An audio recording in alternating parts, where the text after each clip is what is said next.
এই পৃথিবীতে মা একটি অমূল্য সম্পদ। পৃথিবীতে মা একটি অমূল্য সম্পদ, যার একটা শব্দ কোটি কোটি টাকার বিনিময়েও কখনো পাওয়া যায় না। এই পৃথিবীতে মা একজনই হয়, যে আমাকে জন্ম দিয়েছে।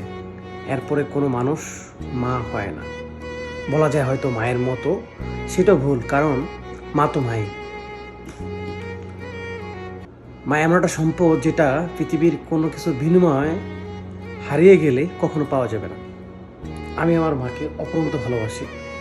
প্রত্যেকটা সন্তানের উচিত দায়িত্বশীল হওয়া বাবা মার প্রতি, তাদেরকে অনেক ভালোবাসা, তাদের ইচ্ছাগুলো পূর্ণ করার চেষ্টা করা, না পারলেও মাকে ভালোবাসো, বাবাকে ভালোবাসো, তারা অমূল্য সম্পদ, থাকতে ভালোবাসো।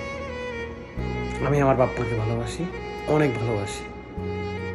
আমি রাতে যদি কোথাও বের হই বাসা থেকে, আমি যদি বাসায় না ফিরি, তাদের একটা হোক দুইটা হোক, আমার কাছের মানুষগুলো আমাকে ফোন দিয়ে জিজ্ঞাসা করবে না, অবশ্যই যে আমাকে জন্ম দিয়েছে, লালন করে মানুষ করছে, যে আমাকে রক্ত মাংস করার জন্য, যে আমাকে মুখে খাবার দিছে, যে আমার জন্য কত রাত খায় নাই, ঘুমায় নাই, এবং আমার জন্য অনেক কষ্ট করছে, তারা হলো আমার বাবা মা। ঠিক আছে, আমি অপরন্ত ভালোবাসি, এটা আমার দায়িত্ব।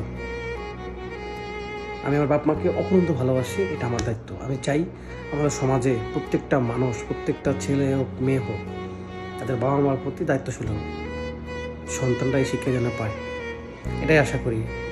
মা মা একটা শব্দ না, আমাদের হৃৎপিণ্ড, শুধু নিজের জীবন এবং হৃদয়ের। এটাই বাস্তব। আল্লাহ সকল মা বাবাকে তুমি ভালো রাখো, এটাই চাও।